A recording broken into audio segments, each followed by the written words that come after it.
El refugio de Willow y Skin.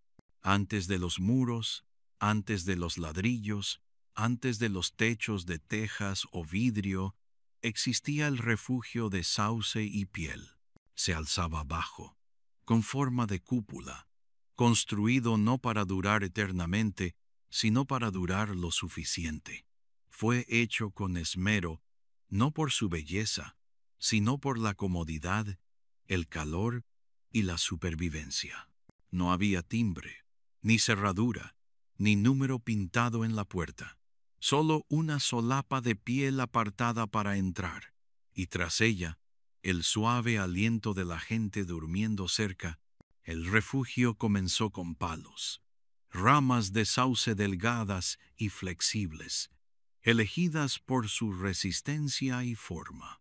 Se clavaban en la tierra formando un amplio círculo, luego se doblaban y se ataban en la parte superior, formando una especie de armazón. Este era el esqueleto de la casa, lo suficientemente ligero para transportarlo, lo suficientemente fuerte para resistir el viento y la lluvia. Sobre este armazón se extendían pieles, pieles de animales, raspadas y secas, cosidas con hilo nuevo, envolvían los huesos de la estructura como un abrigo. Cuando soplaba el viento, ondulaba suavemente. Cuando llovía, las gotas resbalaban como si estuvieran sobre una hoja. Dentro, el aire era cálido. El fuego en el centro ahuyentaba el frío.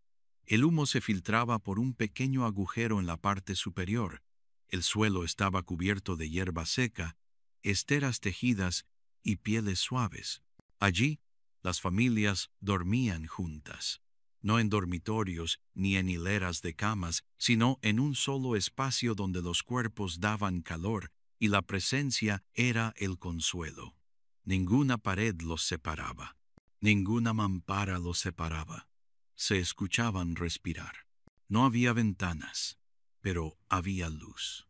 De día, entraba por pequeñas grietas en las pieles. De noche, el fuego se reflejaba en las paredes interiores, proyectando sombras que se movían como espíritus silenciosos. A veces, los niños observaban la danza de las sombras hasta que cerraban los ojos. A veces, los ancianos contaban historias que pintaban imágenes más brillantes que la luz del día. Cada refugio tenía su propia forma, su propia atmósfera, pero la idea siempre era la misma: simple, suave y resistente. En lugares fríos, la gente construía con huesos, enormes costillas de mamut usadas como armazón, cubiertas de piel y rellenas de nieve o turba como aislante. En tierras húmedas, las plataformas se elevaban del suelo, lejos de la humedad, con techos de juncos o corteza. Cada refugio provenía de la tierra sobre la que se asentaba. No había camiones que trajeran provisiones. No se imprimían planos. La tierra daba lo necesario, y la gente le daba forma con las manos. Estos hogares no estaban destinados a durar para siempre. Cuando cambiaban las estaciones, cuando los animales se mudaban, cuando las plantas dejaban de crecer, la gente también se mudaba. El refugio se desmantelaba, o a veces se dejaba atrás para que volviera a la tierra. Nada se tiraba, nada se desperdiciaba. Un refugio nunca era permanente, pero el conocimiento de cómo construirlo sí. Ese recuerdo se transmitía de madre a hija, de mayor a niña, a través del tacto, de la observación, de la acción. Aunque estas casas dejaron poco, aún quedan rastros, círculos de tierra oscura donde antes había postes, capas de ceniza donde antes ardían fogatas, pequeños fragmentos de herramientas de piedra cerca de donde antes trabajaban las manos. Los arqueólogos encuentran estas señales y comprenden: alguien vivió aquí, alguien durmió, cocinó, rió y contó historias aquí mismo. Puede que no haya ruinas, ni grandes muros, pero hay presencia. Lo que hace especiales a estos refugios no es su tamaño ni su forma. Es la forma en que mantenían a la gente cerca, la forma en que se movían con la tierra, la forma en que surgían de la memoria, no de las máquinas. Se construyeron con un propósito, se usaron con cuidado y se abandonaron cuando llegó el momento. Nadie los poseía, nadie los custodiaba. Se compartían, como historias, como calor.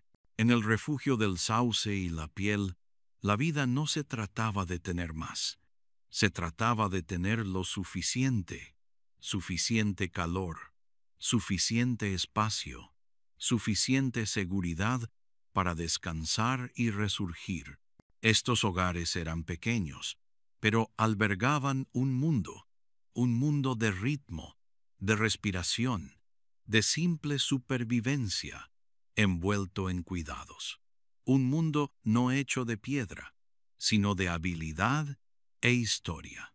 Y aunque los refugios ya no están, su forma aún vive en nosotros, en la forma en que nos reunimos, en la forma en que compartimos, en la forma en que recordamos cómo volver a casa los unos con los otros. El conocimiento de la mano sabe mucho, incluso sin palabras. Desde que somos pequeños, usamos las manos para conocer el mundo. Tocamos, agarramos, empujamos, sentimos. Con ellas aprendemos a comer, a escribir, a jugar y a construir. La mano tiene memoria. Recuerda cómo se hacen las cosas, aunque pase el tiempo. Si aprendimos a coser, amasar pan o tocar un instrumento, nuestras manos no lo olvidan. Es como si tuvieran un conocimiento silencioso. Las manos también muestran emociones. Temblamos cuando tenemos miedo, acariciamos cuando sentimos cariño, saludamos, ayudamos, compartimos.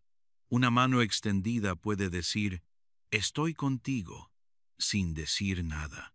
En muchas culturas, la mano se usa para mostrar respeto, para cuidar o para enseñar. Muchos trabajos se hacen con las manos. Agricultores, artesanos, cocineros, carpinteros, todos confían en ellas. Cada movimiento es parte de un saber antiguo, pasado de generación en generación. No siempre se necesita un libro para aprender. A veces basta con mirar y repetir. Las abuelas enseñan a sus nietos a preparar comida. Los padres muestran cómo usar herramientas. Así viaja el conocimiento de la mano. También usamos las manos para crear arte. Pintamos, esculpimos, bordamos, tocamos música. Todo eso nace de los dedos, de la práctica y la paciencia. Las manos trabajan junto con el corazón y la mente. En el pasado, las personas aprendían con los ojos y las manos, observando y haciendo. Ese tipo de aprendizaje aún existe, es valioso, nos conecta con los demás y con nosotros mismos. Las manos son más que una parte del cuerpo, son una forma de pensar y sentir. Guardan secretos del trabajo, del amor, de la historia. Escuchar a las manos es escuchar a la vida. Ellas nos guían sin hablar. Solo hay que prestar atención. Los botánicos sin libros. Hay personas que conocen mucho sobre las plantas, aunque nunca hayan leído un libro. Aprenden con los ojos, las manos y el corazón. Viven cerca del campo, del bosque o de las montañas. Observan la tierra, el clima, el crecimiento de cada hoja y flor. Reconocen el olor de una raíz, el color de una semilla y el sabor de una fruta silvestre. Su escuela es la naturaleza, y su conocimiento viene de la experiencia diaria. Estas personas saben qué planta cura un dolor, cuál es buena para el estómago y cuál hay que evitar. Aprendieron de sus padres, abuelos o vecinos. Escucharon, miraron y luego lo probaron por sí mismos. No necesitan una libreta para recordar. Tienen memoria viva y práctica. Usan las plantas para sanar, para cocinar y para protegerse del frío o de los insectos. Cuando recogen hierbas, lo hacen con cuidado. No toman más de lo necesario. Agradecen a la tierra lo que les da. Saben que si se cuida la naturaleza también cuida de ellos. Comparten sus conocimientos con los jóvenes, no en una clase, sino caminando juntos, mostrando con las manos, contando historias junto al fuego. Algunos científicos modernos buscan a estas personas para aprender de ellas. Sus saberes antiguos, pasados de generación en generación, son valiosos. No están escritos, pero están vivos. Son sabiduría real, que ha servido por siglos. Los botánicos sin libros no usan batas ni laboratorios. Caminan descalzos, con los ojos atentos y el corazón abierto. Ellos nos enseñan que el conocimiento también está en la tierra, en los árboles y en las raíces. Nos recuerdan que escuchar a la naturaleza es una forma profunda de aprender y que no siempre se necesita leer para saber. La historia en las estrellas. Cuando la noche llegó al mundo paleolítico, trajo más que oscuridad. Trajo estrellas, miles de ellas, brillantes, silenciosas y siempre vigilantes. No había luces de la ciudad que las bloquearan, ni edificios altos que ocultaran el cielo. La gente miraba hacia arriba y veía un techo lleno de patrones brillantes. Estas estrellas no eran solo decoración. Eran historias, recuerdos y señales. El cielo era un libro, y nuestros antepasados sabían leerlo. No conocían las estrellas por la ciencia. Las conocían por el ritmo. Observaban cómo las estrellas se movían lentamente por el cielo cada noche. Notaban cómo algunas desaparecían por un rato y luego regresaban. Observaban cómo la luna cambiaba de forma, cómo se volvía gruesa y redonda, y luego se desvanecía. No usaban números, pero prestaban atención.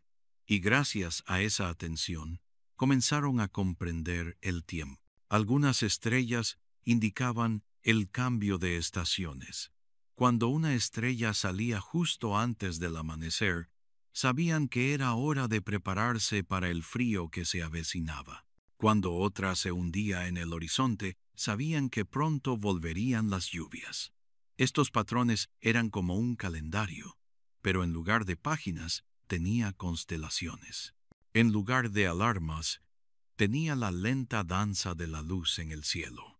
La gente les dio nombres a estas estrellas. Vieron formas en ellas: animales, cazadores, madres, pájaros, ríos. Contaron historias sobre cómo llegaron allí. Tal vez un ciervo corría tan rápido que saltó al cielo. Tal vez un gran cazador se convirtió en estrella después de morir. Tal vez las estrellas eran los ojos de los espíritus, observando la tierra. Estas historias se contaban alrededor de fogatas. Se transmitían de voz en voz. Se guardaban en la memoria. No eran solo cuentos. Eran lecciones, mapas y formas de retener el pasado. Los niños se tumbaban boca arriba, mirando hacia arriba, mientras un anciano señalaba con un palo. ¿Ves esas 3 estrellas? Ese es el camino del zorro. ¿Y esa de allá? Ese es el pájaro que llama a la lluvia. Poco a poco, el cielo nocturno se llenaba de significado.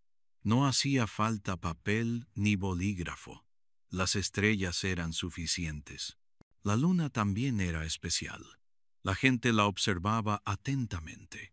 Vieron cómo crecía y brillaba, y luego desaparecía lentamente.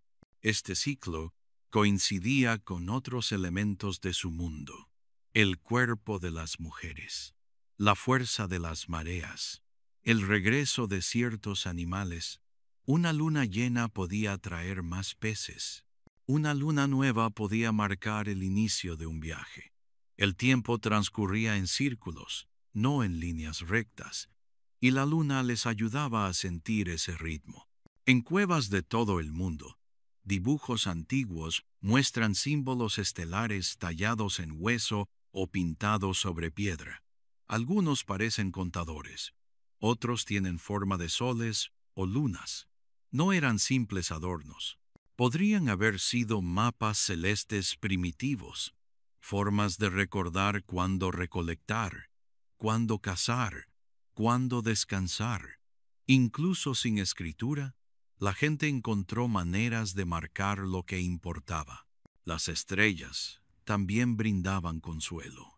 En las noches largas y tranquilas, cuando el miedo podía aflorar en la oscuridad, el cielo ofrecía paz.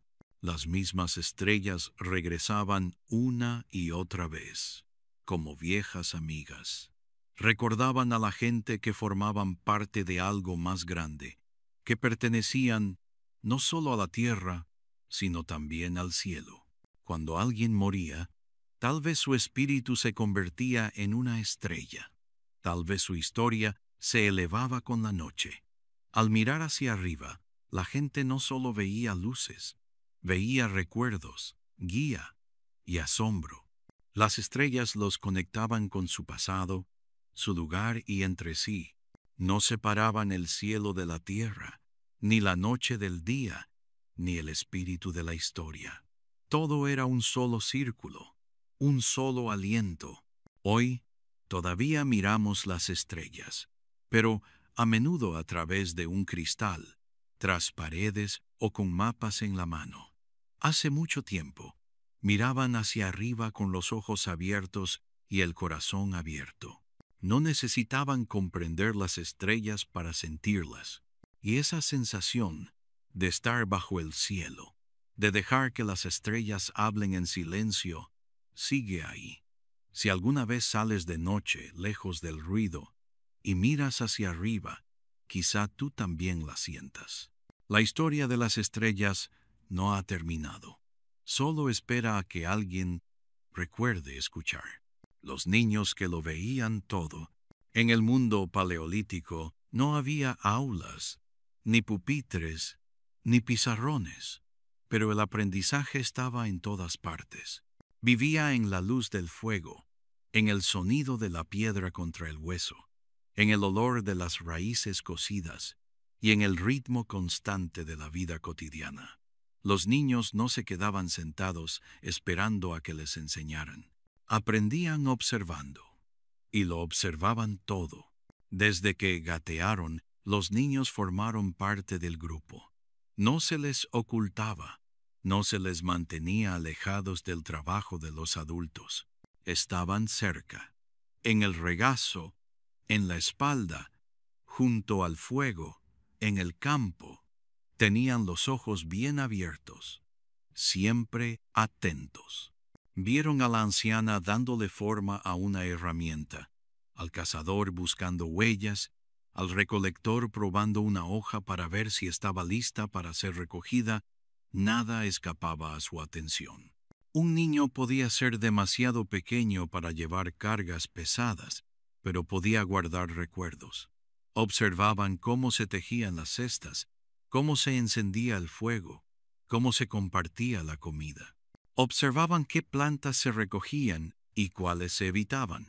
Escuchaban el tono de una advertencia, el sonido de un cuento, cómo una canción de cuna cambiaba con las estaciones. Sus mentes absorbían cada momento. No se les decía que prestaran atención, simplemente la prestaban. No había calificaciones, pero sí metas. El primer lanzamiento exitoso de un niño con una pequeña lanza era recibido con sonrisas. Su primer fuego, su primer pez, su primer nombre para una estrella. Todos estos momentos se celebraban, no con trofeos ni premios, sino con orgullo, con risas, con amables gestos de los mayores que también habían sido pequeños observadores. Los niños aprendían haciendo. A un pequeño se le daba una piedra sin filo y se le enseñaba a raspar. Lo intentaban, fallaban, volvían a intentarlo.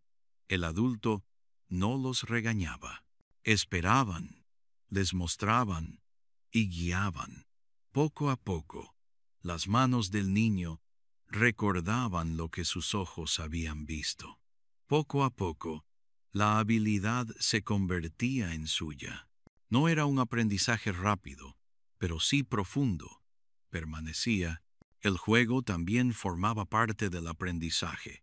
Los niños no necesitaban juguetes de una tienda. Hacían los suyos propios. Los palos se convertían en herramientas, el barro en animales, las hojas en ropa.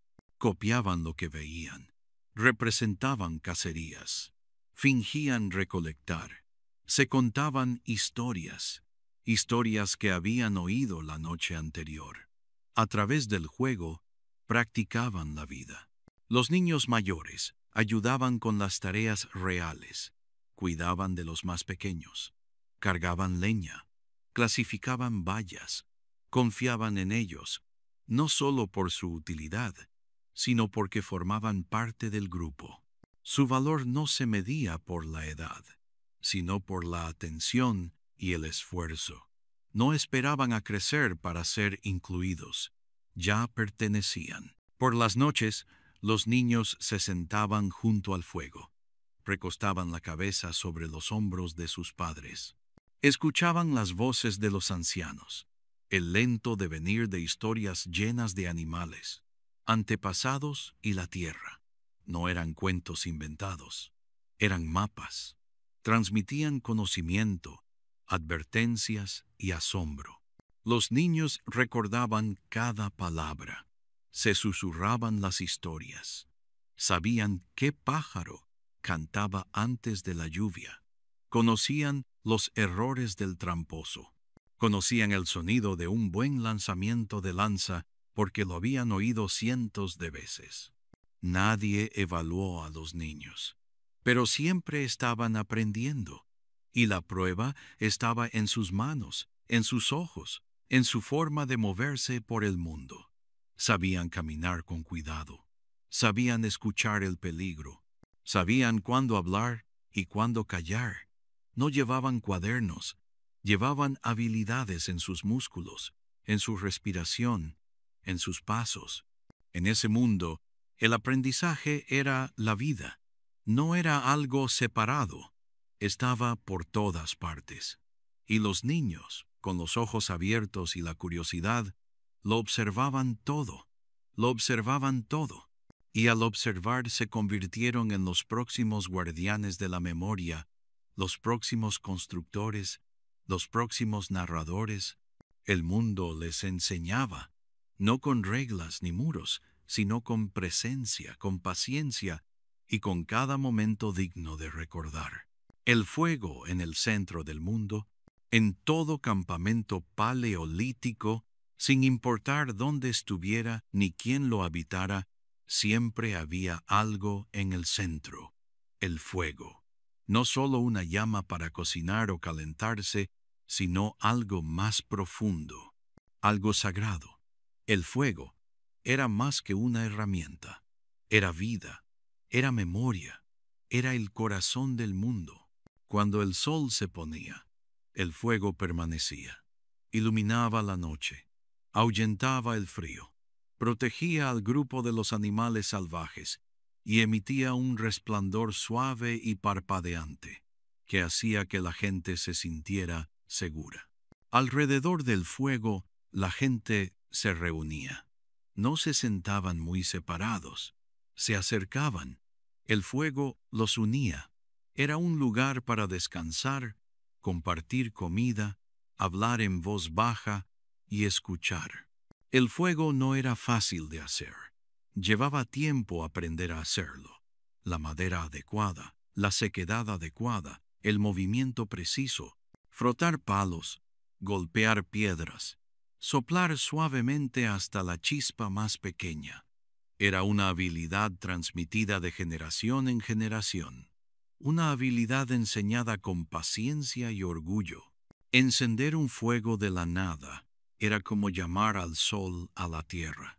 Cuando alguien hacía fuego, todos lo notaban.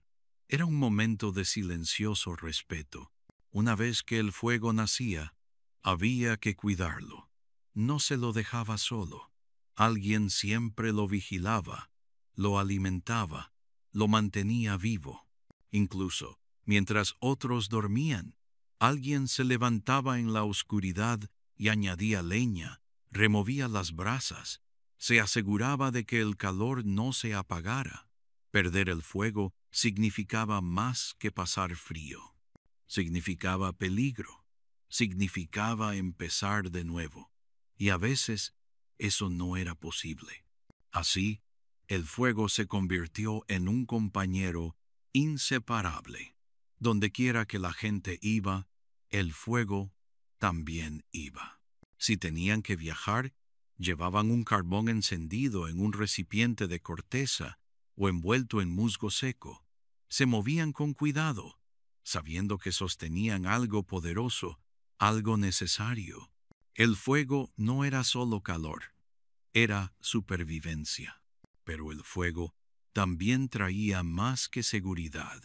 Iluminaba los rostros de la gente. Alrededor de las llamas se contaban historias. Mucho después de terminar la jornada, después de comer y de oscurecerse el cielo, comenzaban las historias, a veces susurradas, a veces cantadas, a veces contadas entre risas o en silencio. Las historias explicaban las estrellas, recordaban a los antepasados, enseñaban lecciones sin necesidad de reglas, convertían el fuego en un escenario, un lugar donde la memoria cobraba vida. Los niños se sentaron cerca, con los ojos abiertos, contemplando las llamas.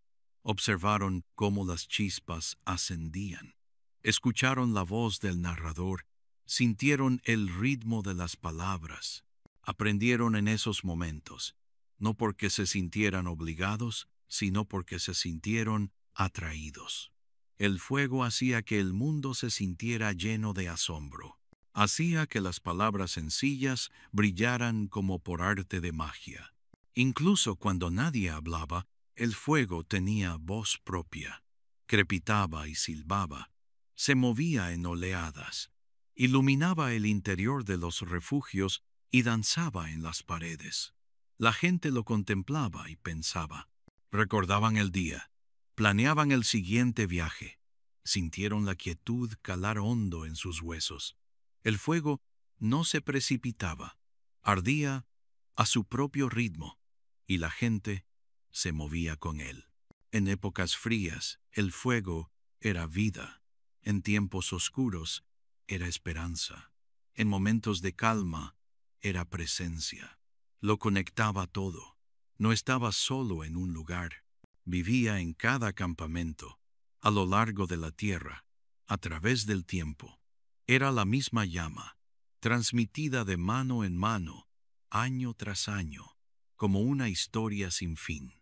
La gente iba y venía. Las estaciones cambiaban. Los animales se desplazaban. Los árboles crecían y caían. Pero el fuego permanecía. Era el centro, no solo del campamento, sino de la vida misma. Daba calor, pero también significado. Unía a las personas, no solo en cuerpo, sino también en corazón. Incluso ahora, cuando nos reunimos alrededor de una fogata en una acampada, en una reunión informal o simplemente contemplando una vela, lo sentimos, esa suave atracción, ese viejo recuerdo. Es algo profundo en nosotros, más antiguo que las palabras, porque una vez, hace mucho tiempo, el fuego lo era todo, y en el centro de ese mundo, el fuego ardía, suave, firme y vivo. El perro que nos eligió. Hace mucho tiempo, cuando la gente aún se movía con las estaciones y dormía cerca del fuego, No existían las mascotas. Los animales eran salvajes. Se les cazaba, se les temía o se les evitaba. Pero entonces algo silencioso y extraño comenzó a suceder. Apareció un perro. No los perros que conocemos hoy, sino una criatura que parecía un lobo, con ojos penetrantes y un cuerpo fuerte. Permanecía fuera de nuestro alcance, vigilando el campamento desde las sombras. Al principio la gente era cautelosa. Un animal salvaje cerca del campamento no era bienvenido. Pero éste no gruñó ni atacó. Esperó, observó, siguió. Quizás buscaba migajas. Quizás estaba cansado de luchar solo. Nadie sabe la razón exacta. Pero seguía regresando. Y con el tiempo, algo cambió. La gente empezó a notar el comportamiento del perro. Les advertía cuando el peligro se acercaba. Gruñía por la noche cuando otros animales se acercaban. No corría cuando la gente se movía. Se quedaba cerca del borde de la hoguera, con los ojos brillando en la oscuridad. Lentamente, alguien le lanzó un hueso. No huyó. Masticó en silencio y luego levantó la vista como para dar las gracias.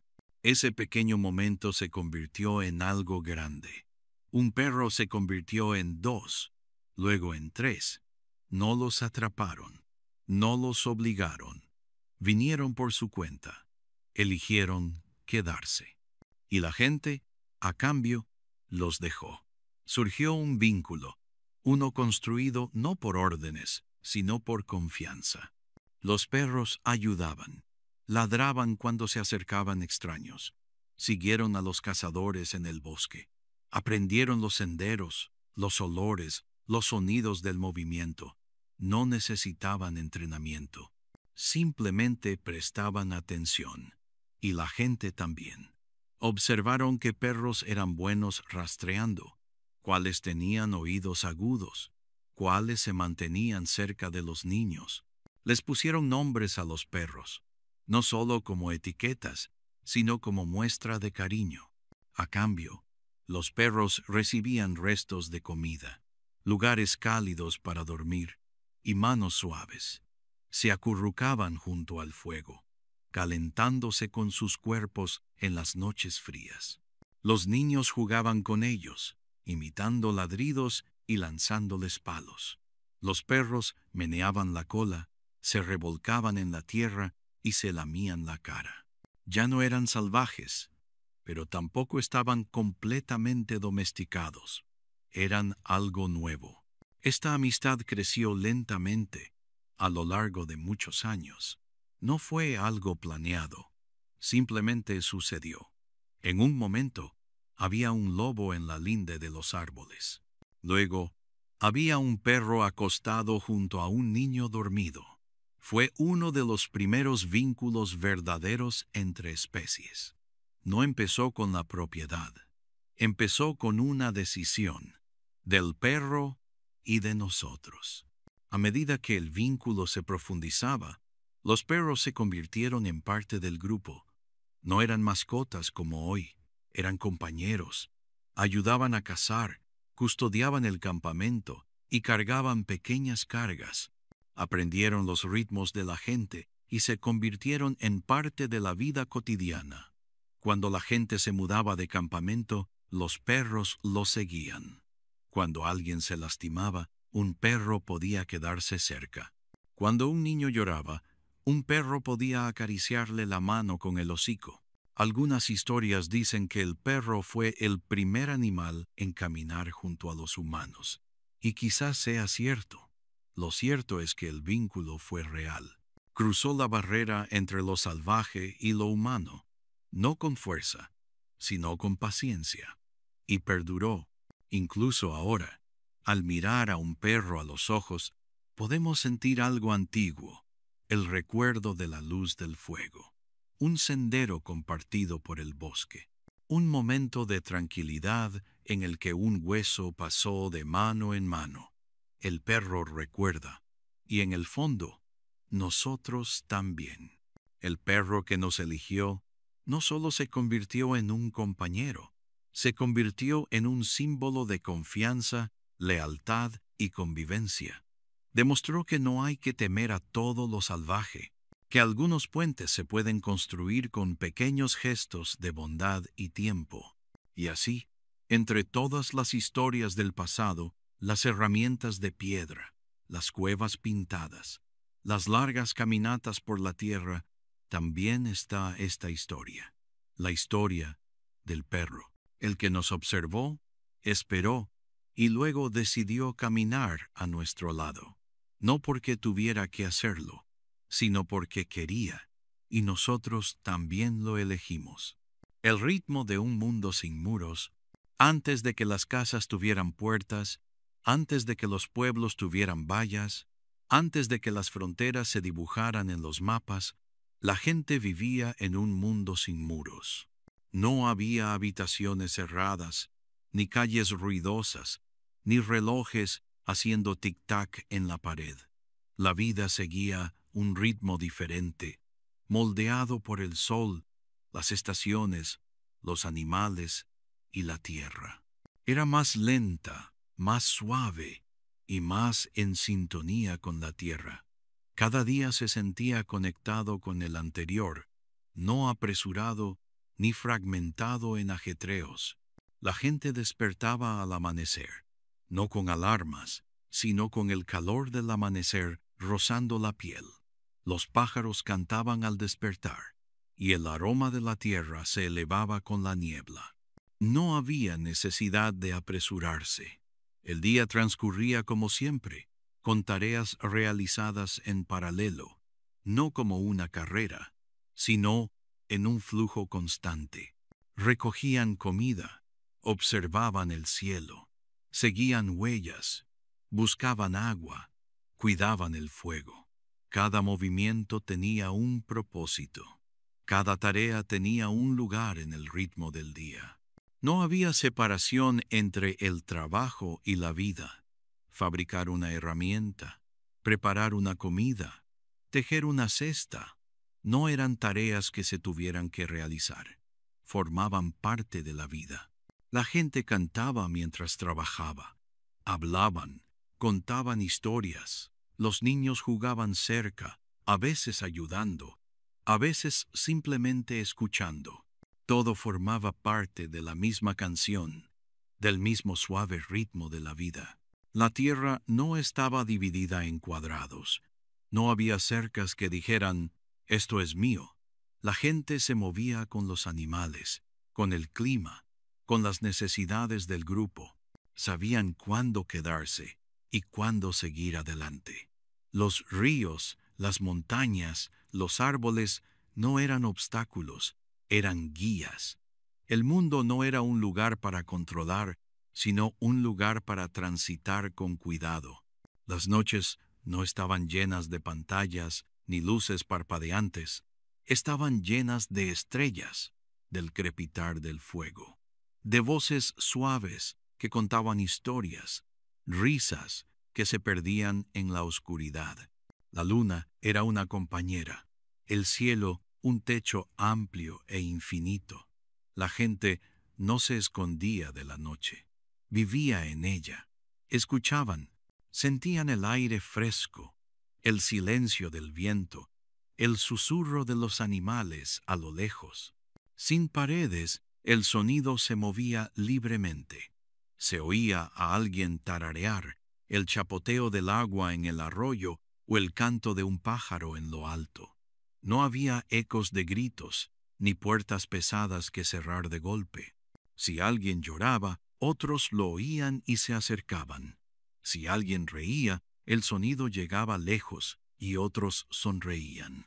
La vida era compartida, no aislada.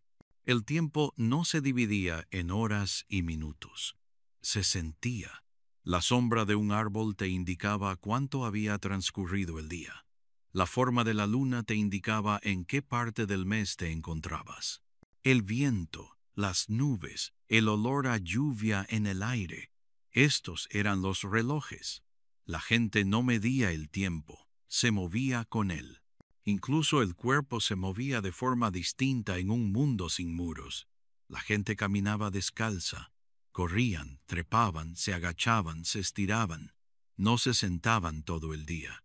No miraban fijamente un solo punto durante horas. Miraban lejos, miraban cerca, observaban el suelo y el cielo.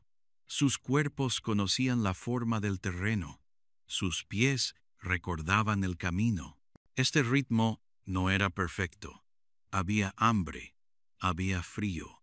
Hubo días difíciles y pérdidas. Pero incluso las luchas se movían al mismo ritmo. Un ritmo que decía, no estás solo, eres parte del grupo, parte de la tierra, parte de la larga canción del tiempo. En el mundo actual, a menudo perseguimos el tiempo.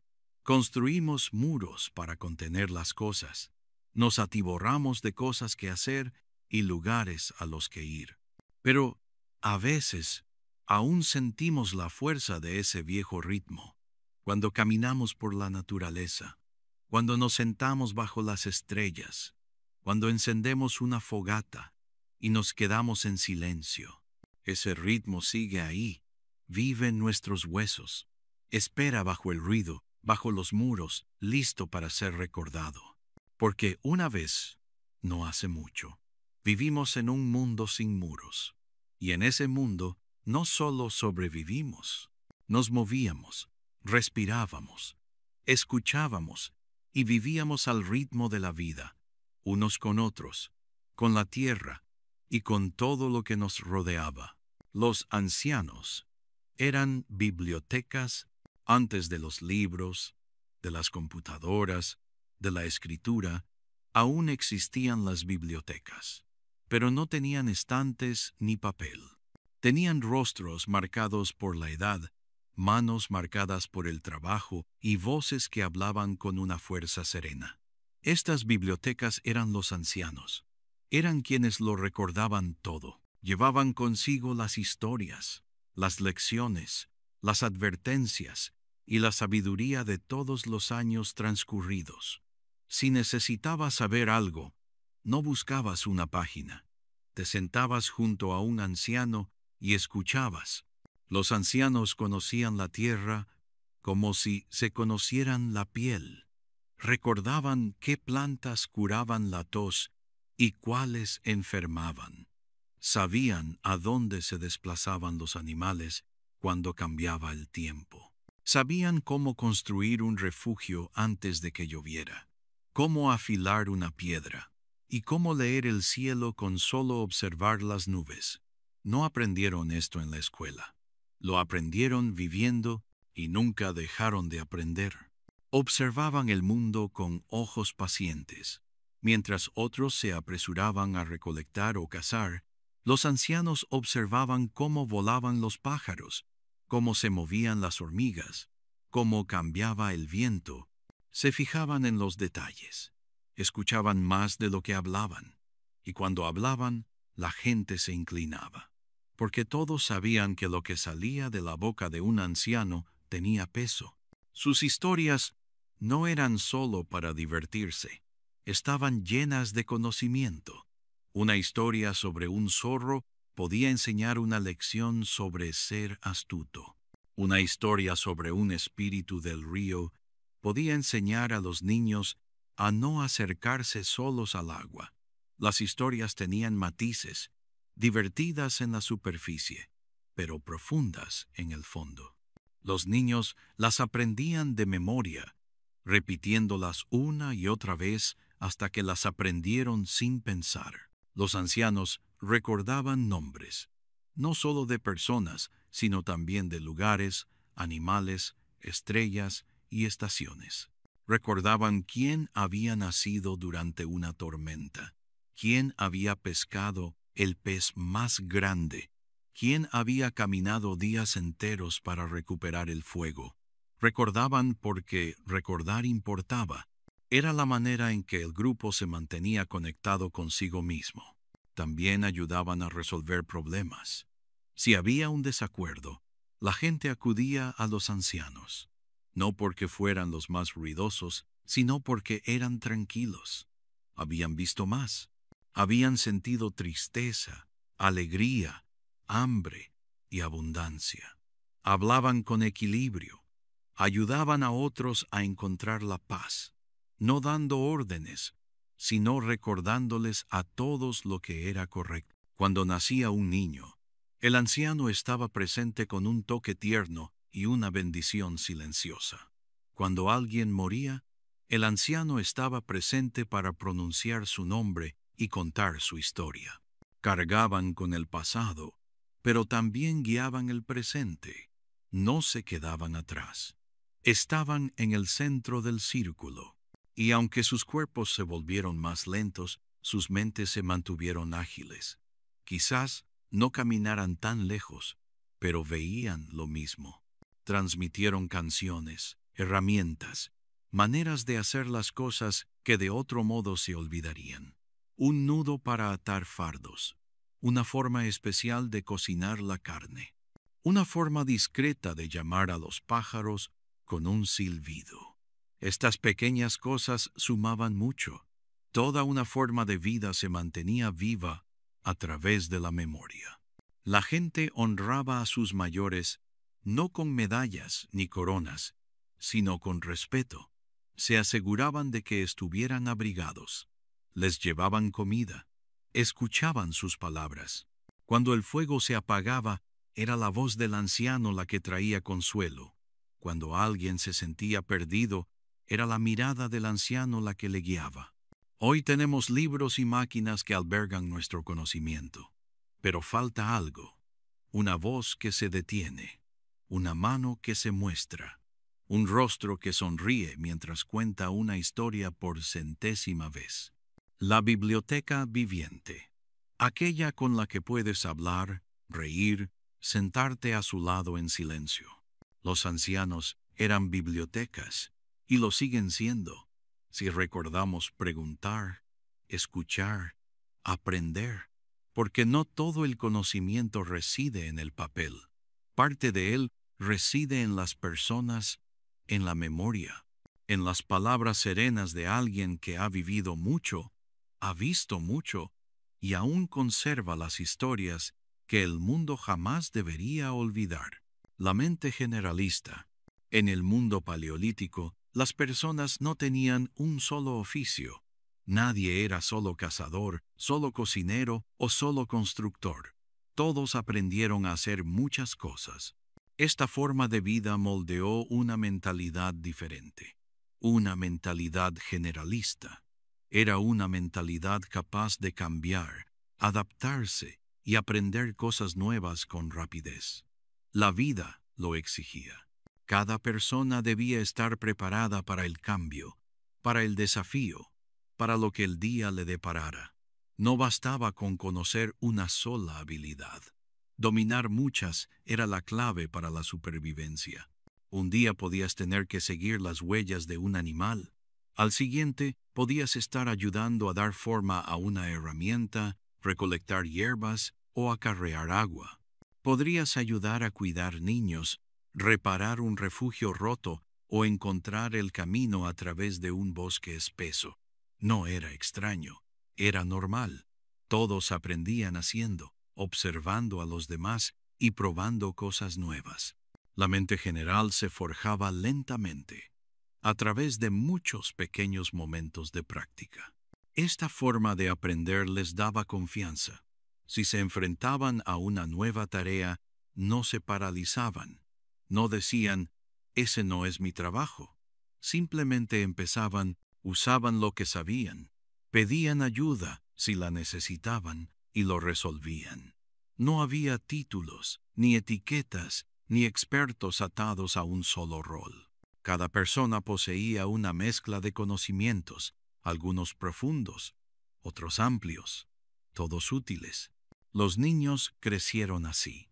No se les dijo que eligieran un solo camino. Siguieron al grupo, adquirieron muchas habilidades y aprendieron con la práctica. Fabricaron pequeñas herramientas, copiaron movimientos y jugaron a recolectar y cazar. Cada pequeña tarea les enseñó algo nuevo. Con el tiempo, se fortalecieron en muchas áreas. Supieron adaptarse. No tuvieron miedo de intentarlo. La mente generalista también era hábil para ver conexiones. Quien recolectaba plantas también observaba el comportamiento animal. Quien moldeaba herramientas también notaba cómo el fuego transformaba una roca. Nada se veía aislado. Todo estaba conectado. El viento, las estaciones, las estrellas, la tierra, la gente, todo formaba parte de un mismo mundo. La comprensión provenía no solo del estudio profundo, sino de una amplia conciencia. Este tipo de mente podía albergar muchas cosas a la vez. Recordaba canciones, caminos, señales meteorológicas y huellas de animales. Podía pasar del silencio a la acción, de la quietud a la velocidad. Podía escuchar y también guiar. Podía enseñar, pero también seguir aprendiendo. La mente generalista nunca estaba acabada. Siguió creciendo. Incluso, a medida que el cuerpo envejecía, había belleza en este tipo de vida. Cada persona se sentía necesaria. Sabían que podían ayudar de muchas maneras. Si una tarea fallaba, tenían a otros a quienes recurrir. No estaban estancados en un solo rol. Se adaptaban a las estaciones, al grupo, a las necesidades del día. Y gracias a esto, se sentían más completos. Incluso en tiempos difíciles, la mentalidad generalista era un don. Si escaseaba la comida, la gente buscaba otras maneras de alimentarse. Si el clima cambiaba, construían refugios más resistentes. Si alguien resultaba herido, otros intervenían. Nadie estaba indefenso. Trabajaban juntos, cada uno aportando sus propias fortalezas. Las múltiples habilidades de cada persona fortalecían al grupo. Hoy en día, solemos dividir el conocimiento en partes. Una persona hace una cosa, otra hace otra. Pero cuando olvidamos cómo aprender cosas nuevas, nos cerramos. Nos sentimos perdidos cuando las cosas cambian. Esperamos a que alguien más resuelva el problema. La mente generalista no espera, se mueve, explora, se adapta. Aún llevamos esa mente muy dentro de nosotros. Está en nuestra curiosidad, en cómo nos gusta aprender algo nuevo, en cómo resolvemos problemas, sin saber siempre cómo. Cuando arreglamos una gotera, cocinamos, construimos un refugio o cuidamos de otros, usamos el mismo tipo de mente. Una mente flexible, abierta y preparada. Los pueblos del Paleolítico no se consideraban generalistas, pero vivían así. Su fuerza no residía en hacer bien una cosa, sino en hacer muchas cosas con cuidado y valentía.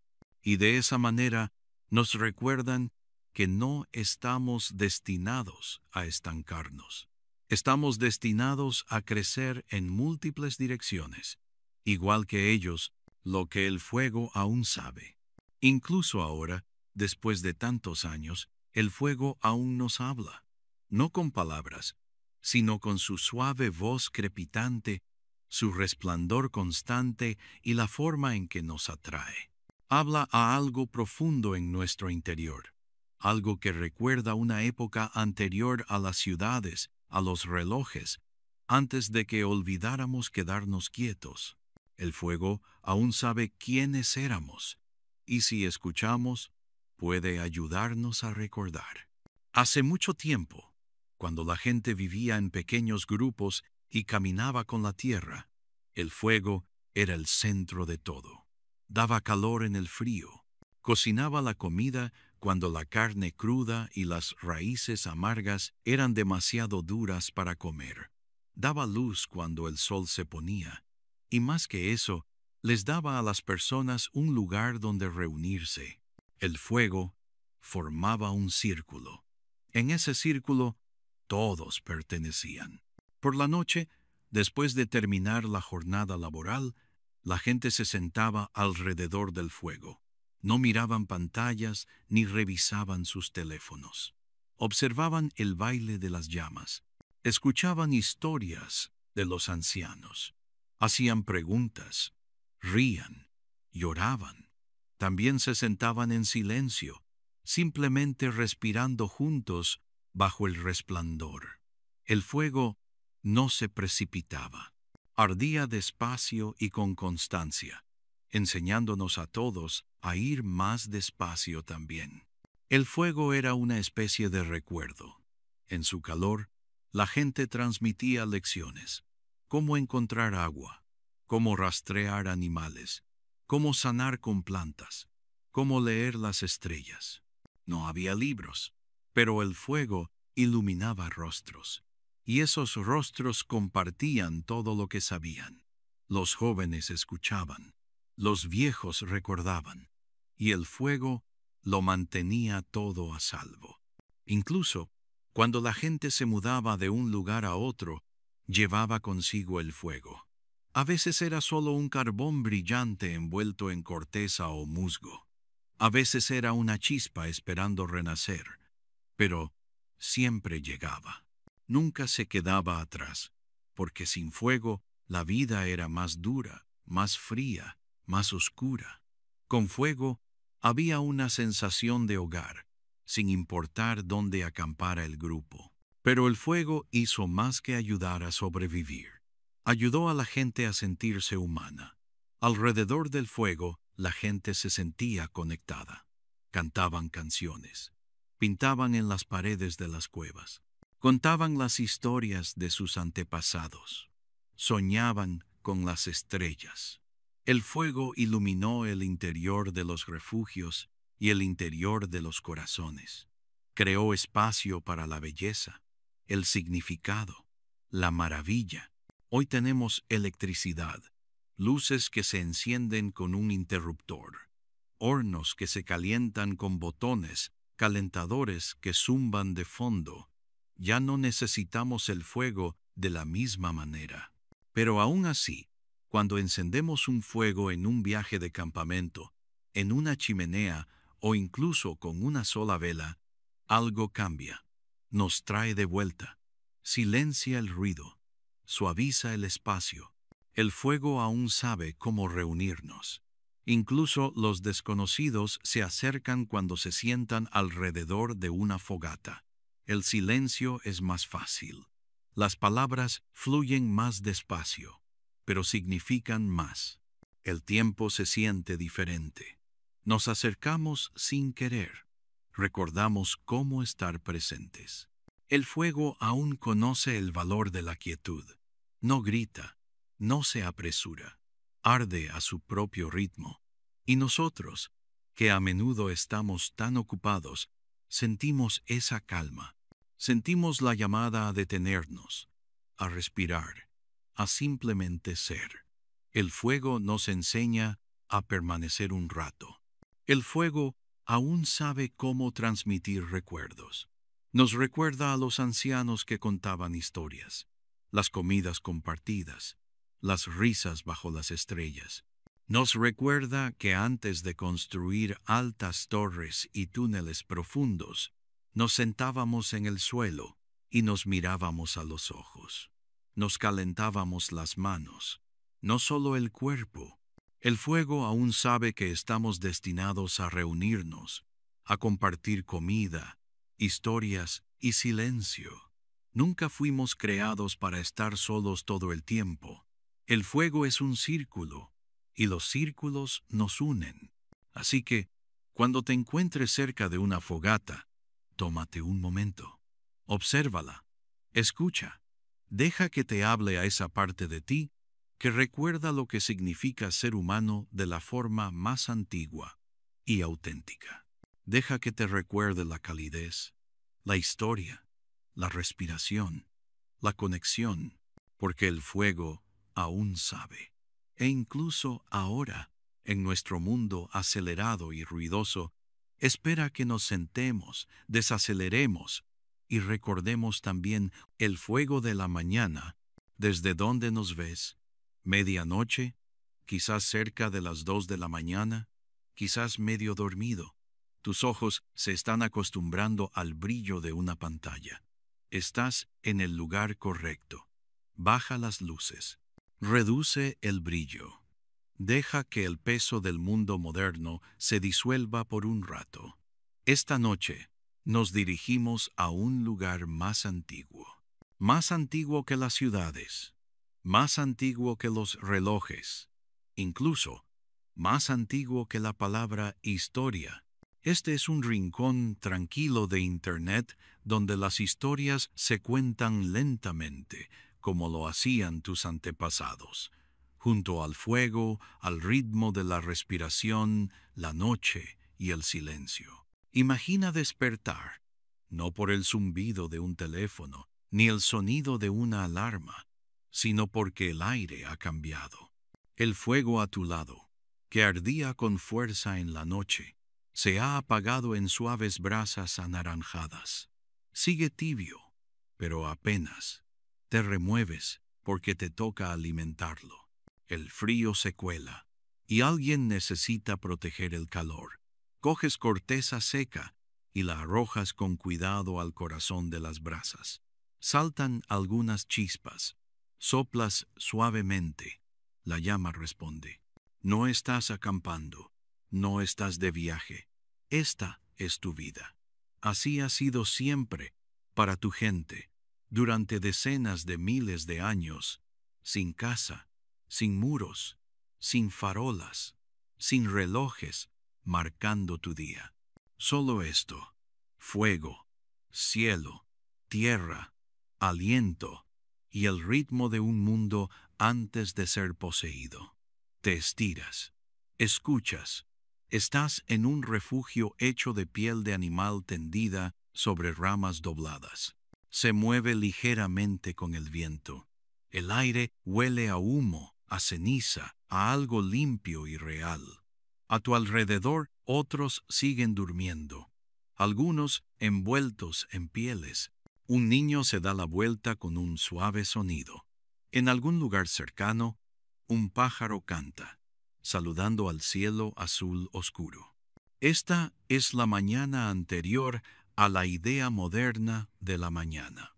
No hay alarmas que perseguir, no hay horarios, no hay reuniones. El sol aún no ha asomado el horizonte, pero el mundo ya está en movimiento. Este tiempo, esta hora intermedia, pertenece al fuego y a ti. Sales del refugio. El suelo está fresco y húmedo. En la penumbra ves las siluetas de los refugios de otros, cúpulas de arbustos, bajas y redondas, construidas con esmero. Hueles a pescado secándose en un estante, dejado toda la noche junto al fuego. Ves herramientas ordenadamente apiladas, cestas tejidas a mano, piedras para moler raíces. Todo tiene su lugar, no por reglas, sino por respeto. Este no es un mundo desordenado ni confuso. Es conocido, es simple, pero nunca estúpido. Cada parte se mantiene unida por la memoria, la habilidad y la atención. No miras la hora, miras el cielo, miras el viento, sientes tu propia respiración. No necesitas apresurarte, no hay tren que tomar, no hay buzón que abrir, pero hay trabajo que hacer, trabajo tranquilo y constante, fuego que cuidar, brasas que propagar, agua que buscar. Sabes lo que hay que hacer, porque se ha hecho miles de veces, y hacerlo te hace sentir bien, te hace sentir parte de algo. Aquí no hay señales de tráfico, no hay vallas, pero no estás perdido. Estás en casa, el lago está cerca, los juncos están llenos de pájaros, los árboles están quietos. El mundo aún no se ha dividido, no se ha medido ni comprado. Simplemente es, y tú formas parte de él. Esta no es una historia sobre retroceder. No se trata de vivir en el pasado. Se trata de recordar lo que hubo antes. Se trata de ver cómo la gente vivía antes sin relojes, sin reyes, sin propiedades, y sin embargo con más conocimiento, más conexión y quizás más paz que la que muchos de nosotros tenemos ahora.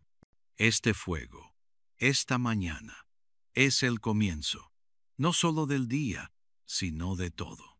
Es el centro, el calor, la luz que dio a los humanos un lugar para reunirse, para hablar, para sobrevivir. Y ahora las llamas se elevan un poco más. El cielo se suaviza, el mundo despierta, pero aún así, en este instante inicial, solo estás tú, el fuego y el recuerdo de cómo cuidarlo. Un mundo antes de la historia. Cierra los ojos un momento. Respira hondo. Ahora imagina el mundo como era hace 12 años. Sin carreteras, sin rascacielos, sin países, sin edificios. El aire es limpio, frío por la mañana y tranquilo, con una sensación profunda. No hay motores, ni tráfico, ni zumbido de máquinas. Solo el canto de los pájaros, el viento en los árboles y el suave arrastrar de pies sobre la tierra. Esta es la tierra antes de que se escribiera la historia, antes de que nadie grabara leyes en piedra ni dibujara fronteras en un mapa. Caminas por un terreno amplio y abierto. Detrás de ti, el cielo brilla por el fuego que dejaste encendido en el campamento. Frente a ti, la tierra se extiende como una historia aún no contada. El suelo está lleno de vida, huellas de animales, brotes verdes, senderos que cambian con la estación. Sabes a dónde van los ciervos, sabes qué árboles dan fruto, sabes qué raíces desenterrar y cuáles dejar en paz. Esto no es salvaje para ti, es familiar, es tu hogar. En este mundo, la gente se mueve con las estaciones, no porque estén perdidos, sino porque están en sintonía con la tierra. Saben cuándo quedarse, cuándo seguir a los rebaños, cuándo regresar a un lugar donde crecen bayas o se reúnen peces. No hay casas de ladrillo, pero sí hogares, refugios hechos de ramas, hojas y piel. Los construyes cuando los necesitas, y cuando llega el momento de partir, tomas lo que necesitas y dejas el resto. Nada se desperdicia, nada se posee. No hay reyes, no hay líderes con coronas ni ejércitos. Las decisiones se toman hablando, escuchando, recordando. El grupo importa más que el poder de una sola persona. Los ancianos son respetados, no por dinero o títulos, sino por su memoria. Conocen la tierra, conocen las historias, saben qué funcionó y qué no. Guían, no mandan. Este no es un mundo sencillo, no es fácil, pero está lleno de conocimiento. Cada día está marcado por la habilidad, cómo atar, cómo rastrear, cómo pescar, cómo cocinar, cómo sobrevivir. Todos tenemos un papel, no porque alguien nos lo haya dicho, sino porque el ritmo de la vida nos lo enseña. Los niños aprenden observando, copiando, probando, ayudan a recoger leña. Aprenden el canto de los pájaros, saborean, tocan, recuerdan.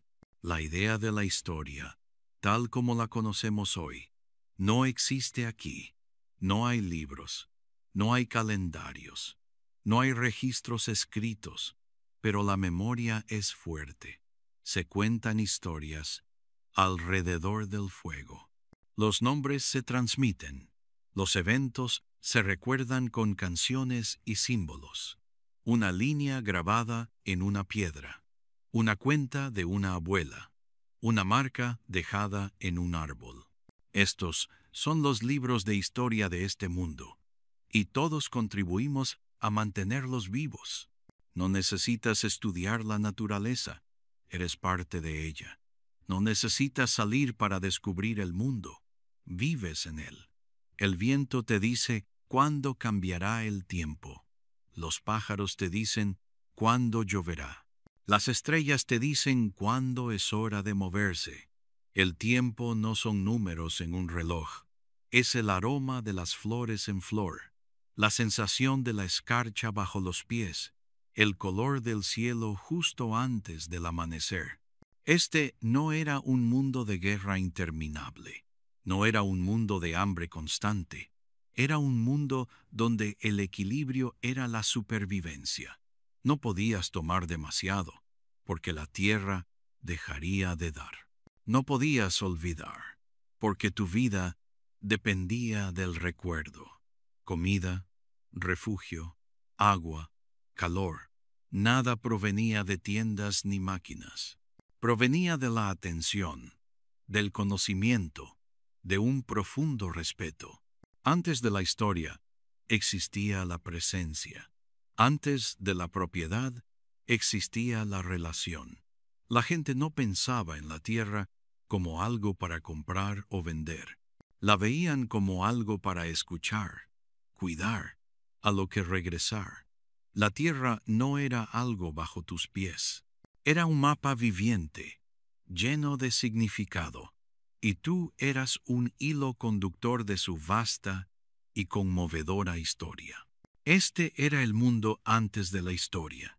No estaba vacío, no estaba en silencio, no estaba perdido, pero sí lleno de ritmo, memoria, movimiento y vida. Y aún susurra bajo el mundo que conocemos hoy. Amanecer en la banda de la reunión, el cielo sigue oscuro, pero la primera luz empieza a asomar. Toca las copas de los árboles, se extiende lentamente por la hierba y empieza a calentar los fríos bordes de la mañana. Uno a uno, la gente empieza a despertar, no con una campana ni un horario, sino con el canto de los pájaros, la sensación de un aire más fresco y el suave crepitar de un fuego que vuelve a la vida. Este es el comienzo de otro día en la banda que se reúne. Una banda de reunión es un grupo pequeño de personas, generalmente de 20 a 30 años, que se mueven y viven juntas como una familia. No son desconocidos, se conocen profundamente. Cada rostro les resulta familiar, cada voz les resulta familiar. Estas personas han recorrido los mismos senderos, compartido la misma comida, contado historias junto a las mismas fogatas. Sus vidas están unidas como raíces bajo la tierra. Los primeros en levantarse suelen ser los mayores. Se mueven lentamente, echando leña al carbón, removiendo las cenizas. No hablan alto, no lo necesitan. Todos saben cómo se siente la mañana aquí. Unas palabras suaves, un gesto silencioso, una mano en el hombro. Este es un mundo que comienza con calma, sin prisas. Un mundo que despierta con suavidad. Los niños más pequeños aún duermen, acurrucados junto a sus madres o envueltos en pieles. Algunos abren los ojos, parpadeando a la luz del fuego, y luego vuelven a sumirse en sueños. No hay timbre de escuela esperándolos, ni autobús, ni mochila. Aprenderán de otra manera, observando, ayudando, estando cerca de la vida que los rodea. A medida que más gente despierta, el campamento empieza a vibrar. Se trae agua de un arroyo cercano. Se retiran los huesos viejos de la hoguera. Se limpian las piedras planas para guardar comida. Alguien revisa las cestas de raíces secas del día anterior. Alguien más repara una correa rota de una red. Estas no son tareas impuestas a la fuerza. Son acciones compartidas, realizadas juntos, con cariño. Aquí no hay uniformes, ni títulos, ni jefes. Pero eso no significa que no haya orden. El orden surge del ritmo. Todos conocen las necesidades del grupo. Todos comprenden la rutina del día. Los mayores guían con la memoria. Los adultos lideran con la acción. Los niños aprenden participando en todo. Algunos se quedarán cerca del campamento hoy, prepararán la comida, repararán las herramientas y cuidarán a los más pequeños. Otros saldrán entre los árboles, entre los campos, a recolectar, a cazar, a buscar señales en la tierra. El grupo se divide, no por orden, sino por propósito.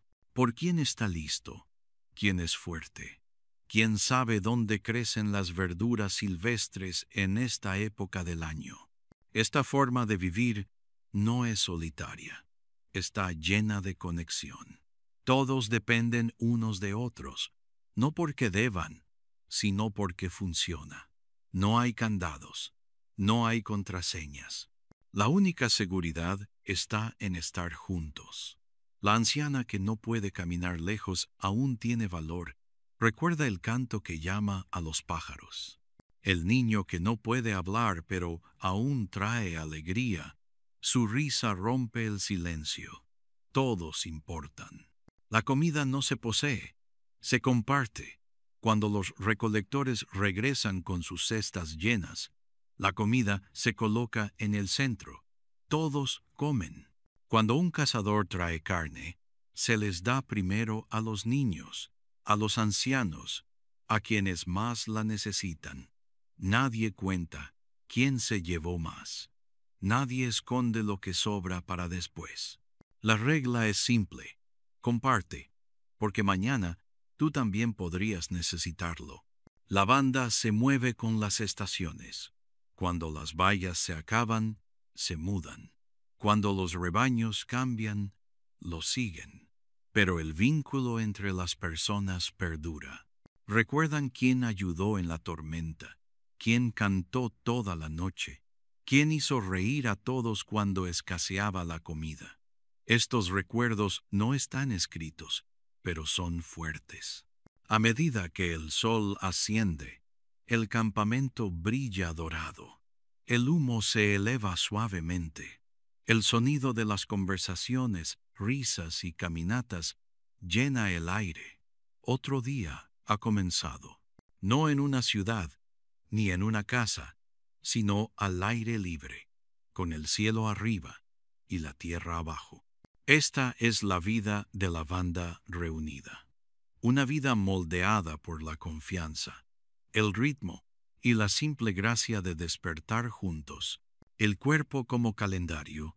No había relojes en el mundo de nuestros antepasados, ni alarmas, ni relojes, ni horarios escritos en papel. Sin embargo, cada persona sabía cuándo despertarse, cuándo reunirse, cuándo descansar y cuándo moverse. No miraban el tiempo, lo sentían. Sus cuerpos eran sus calendarios, su respiración, sus huesos, su piel les decían lo que necesitaban saber. El cuerpo recordaba el frío de la mañana y la calidez de la luz del fuego. Sabía la hora de dormir, no por los números, sino por el oscurecimiento del cielo y el suave silencio del mundo. La gente se levantaba con la luz, no con urgencia, sino con ritmo. Se movían cuando el sol tocaba las copas de los árboles. Se detenían cuando las sombras se alargaban. Su vida cotidiana seguía un patrón no creado por máquinas, sino por las estaciones, el clima y el movimiento de las estrellas. Cada estación daba su propia forma al día. En primavera el aire era fresco y dulce. Las plantas brotaban de la tierra. El cuerpo se estiraba tras la quietud del invierno. En verano, los días eran largos y llenos de movimiento. Recolección, pesca, construcción, caminatas. El sol guiaba sus tareas y el calor les indicaba cuándo detenerse. En otoño, el mundo volvía a cambiar. Las hojas caían, los colores cambiaban, los animales se movían. La gente sabía que era hora de almacenar, secar, prepararse. Luego llegó el invierno, y con él el descanso. Los días se acortaron y los cuerpos se ralentizaron. El movimiento se volvió cauteloso. Las hogueras se mantenían encendidas por más tiempo. Las noches eran para contar historias y dormir. La gente conocía las estaciones por lo que sentían, olían y veían. El florecimiento de las flores, el regreso de los pájaros, la primera helada en la hierba. Estas eran las marcas del calendario. Cierta valla significaba que era la tercera luna de verano. Cierta brisa anunciaba que llovería pronto. No las adivinaban. Las conocían porque las habían sentido una y otra vez. La tierra hablaba y el cuerpo escuchaba. El tiempo no era algo separado de la vida. Vivía en tu interior. Tu estómago te decía cuándo comer. Tus músculos te decían cuándo descansar. Tu piel percibía el cambio de aire antes de una tormenta.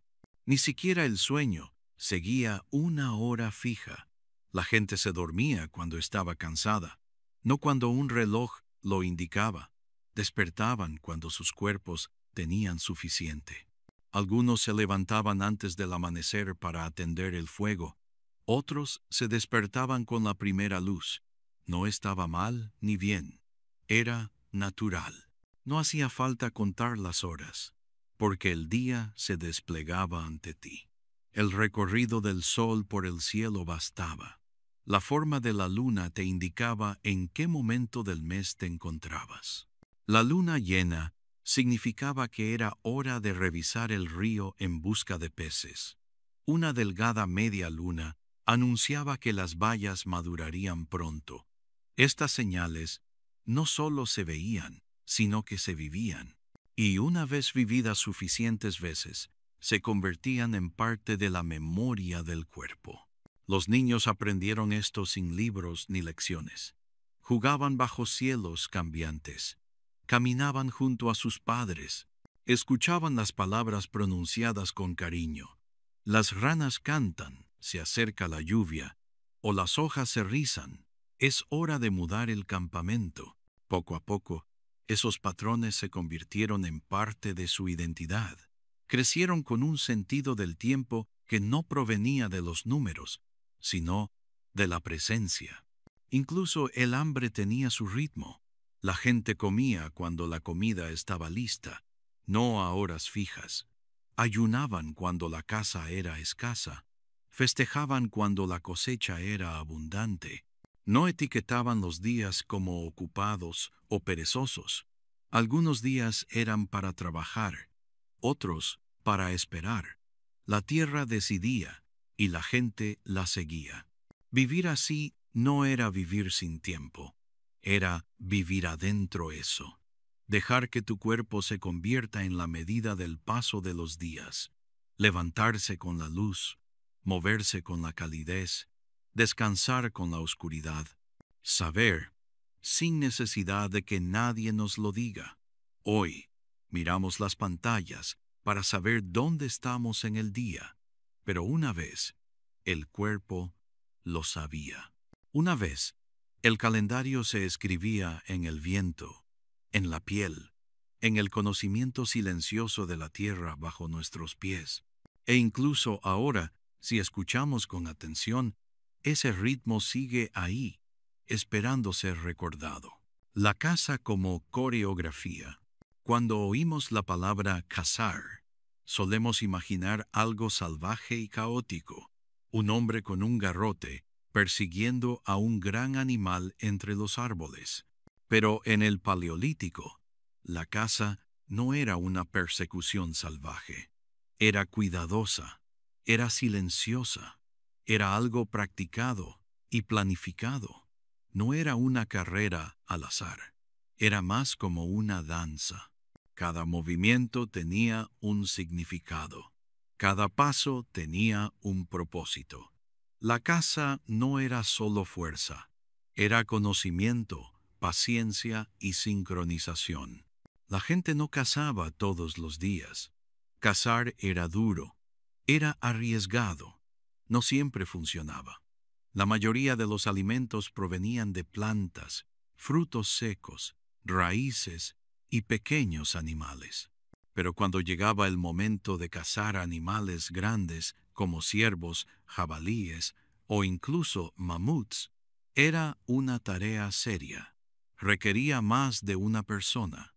Requería a todo el grupo. Primero estaba la observación. Los cazadores dedicaban tiempo a conocer el terreno.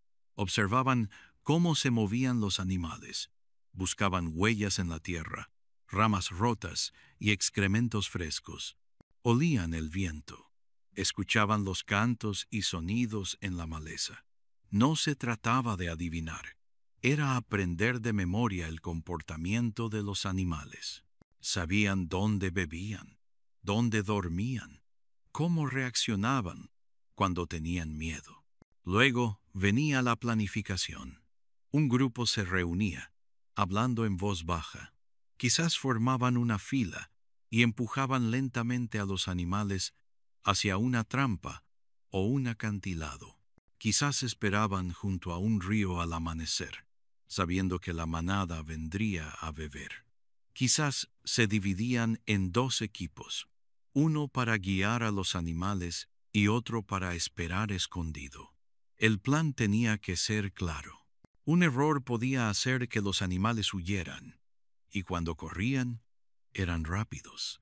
Las armas utilizadas eran sencillas, pero ingeniosas. Las lanzas estaban cuidadosamente talladas, equilibradas para lanzarlas o para apuntar a corta distancia. Algunos cazadores usaban lanzas de proa, herramientas que ayudaban al brazo a lanzar más lejos y con más fuerza. Otros llevaban cuchillas de piedra o garrotes. Todo se hacía a mano y se probaba a lo largo del tiempo. Estas herramientas no eran ruidosas ni llamativas, pero funcionaban. Funcionaban porque quienes las usaban las entendían. Durante la caza, todos cumplían un papel. Algunos permanecían ocultos. Otros avanzaban sigilosamente. Algunos emitían sonidos para asustar o confundir a los animales. Los movimientos eran lentos y fluidos.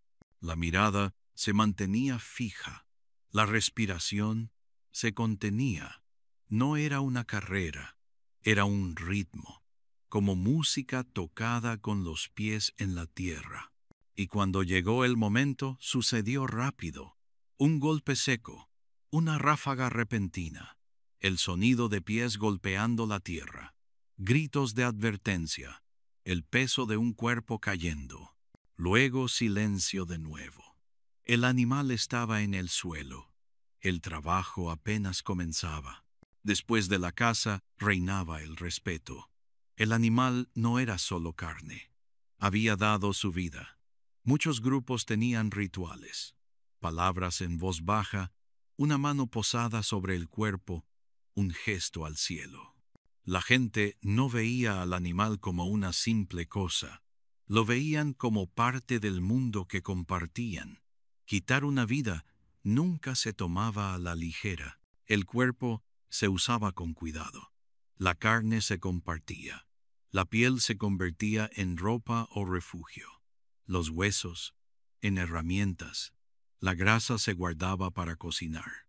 Nada se desperdiciaba. No se trataba solo de comer. Se trataba de supervivencia, equilibrio y gratitud. De vuelta en el campamento, la cacería se convirtió en una historia.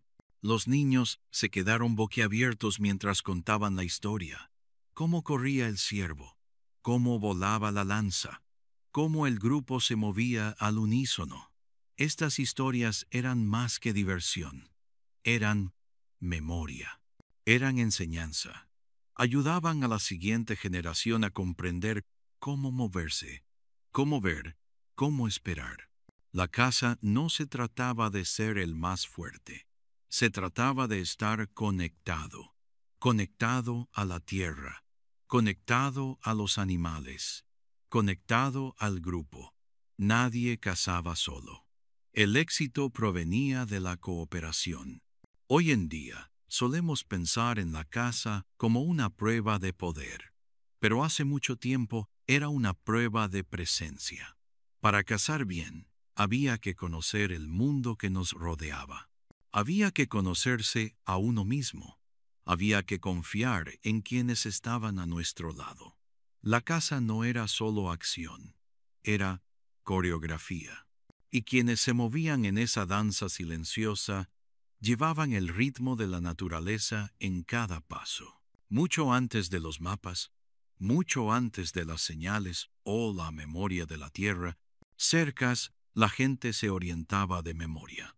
No llevaban indicaciones en el bolsillo, las llevaban en la mente, en los pies y en sus historias. La tierra no era una extraña, era una maestra, una guía y una amiga de confianza. Guardaba recuerdos, y quienes la recorrieron los recordaron con ellos. Conocían cada recodo del río, cada colina que captaba la luz de la mañana, cada árbol inclinado. No eran simples lugares, eran señales. Una roca con una veta roja significaba que el agua estaba cerca. Un semillero de cebollas silvestres significaba que el suelo era fértil. Un árbol caído podía indicar el camino que seguían los ciervos. Estas señales no estaban escritas, pero quienes sabían ver las leían con claridad. La tierra estaba llena de pistas. Tras un incendio, brotaban nuevos brotes. Los hongos llegaban tras la lluvia. Las bayas maduraban cuando los pájaros llegaban en grupos. Nada era aleatorio. Todo seguía un ritmo, un patrón silencioso que se repetía año tras año.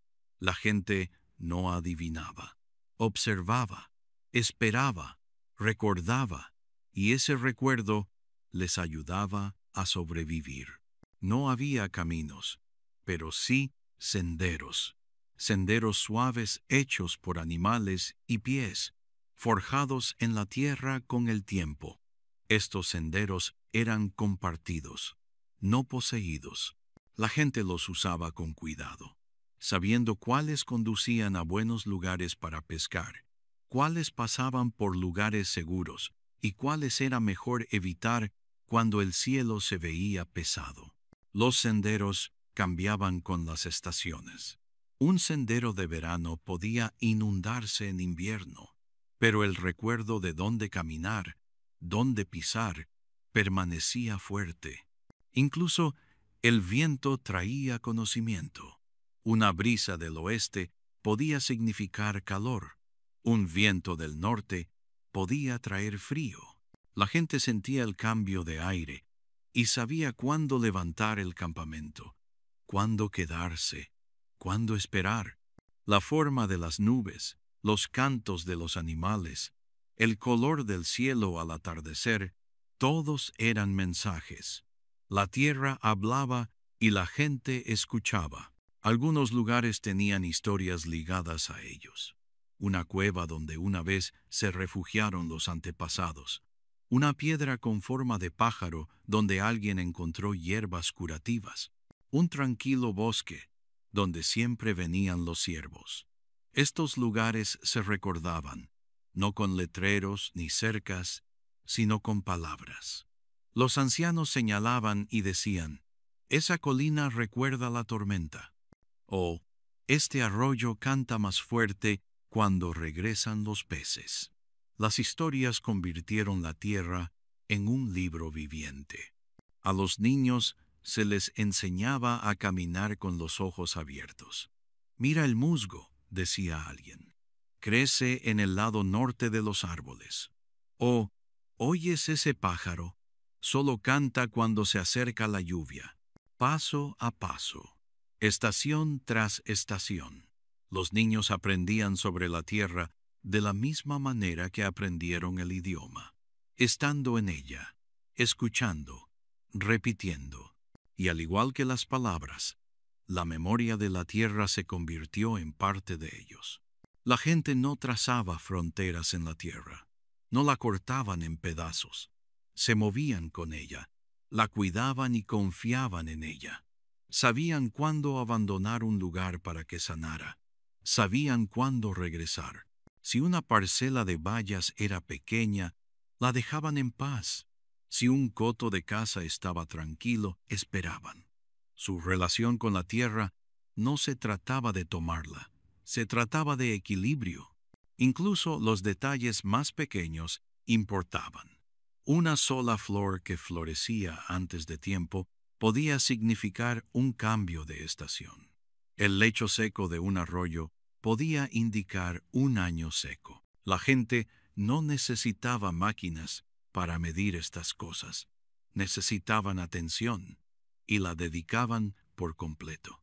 La tierra no estaba solo bajo sus pies, estaba dentro de ellos. Su forma se transmitía en sus pensamientos, sus sonidos en sus sueños. Era más que suelo, era memoria, era voz, era parte de quienes eran.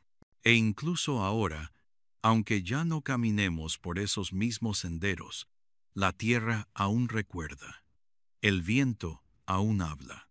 Las piedras aún guardan historias. Si bajamos el ritmo, si escuchamos, si caminamos con cuidado, quizá también recordemos. Porque el recuerdo de la tierra nunca se ha ido. Solo ha estado esperando que alguien lo notara de nuevo. La catedral del aliento y la llama, cuando la noche envolvió el mundo paleolítico y las estrellas aparecieron una a una, la gente no se refugiaba en habitaciones silenciosas.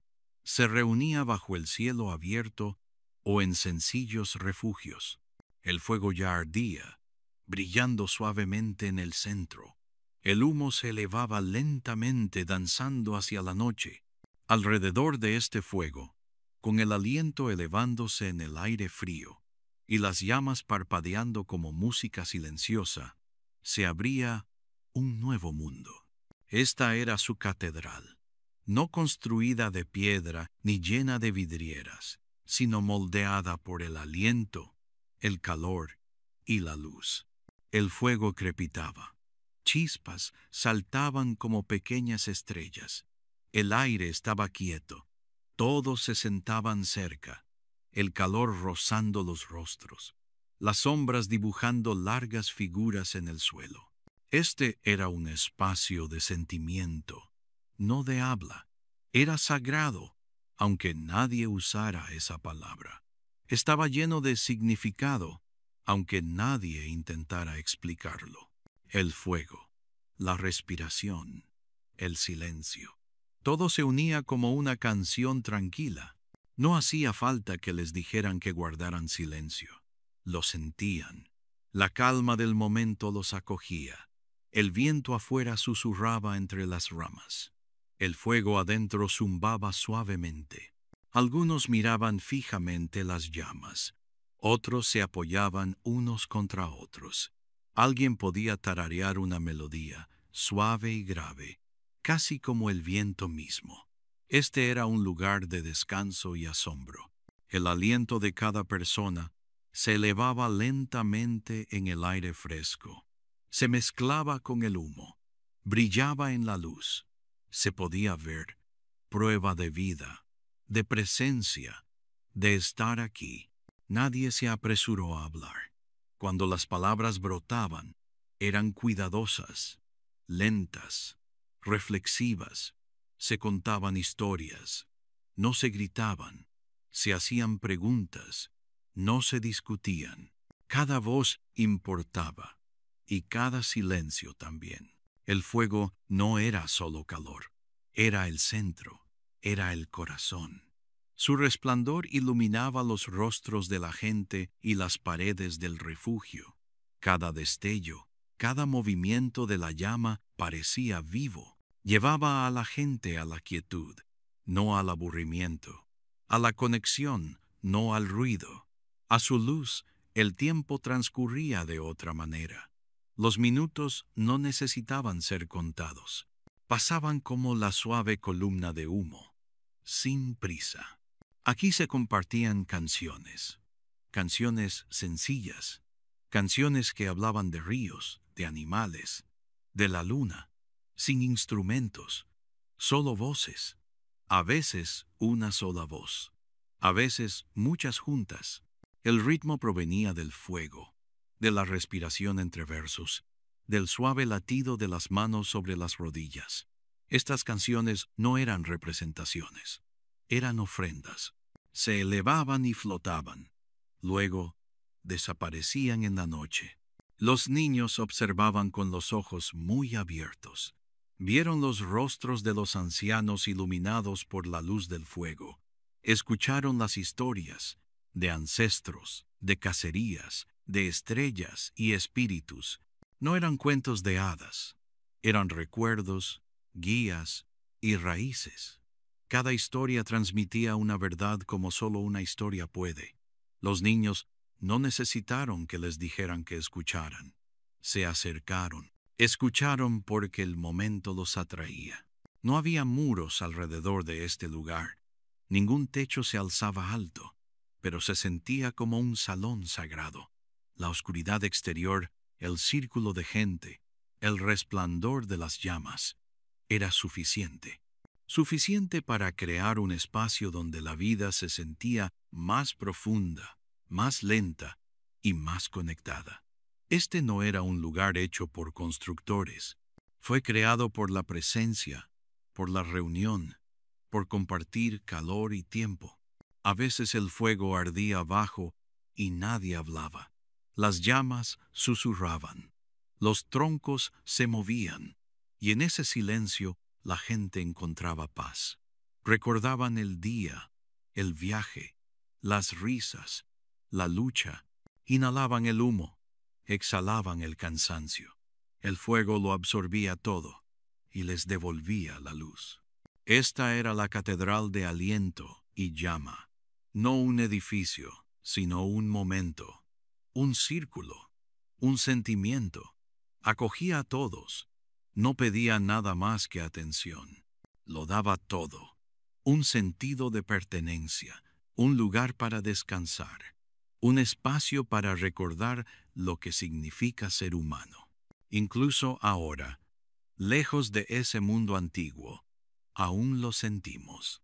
Alrededor de fogatas, en habitaciones silenciosas iluminadas por una sola llama, en silencios compartidos donde la respiración es el único sonido, tocamos ese recuerdo.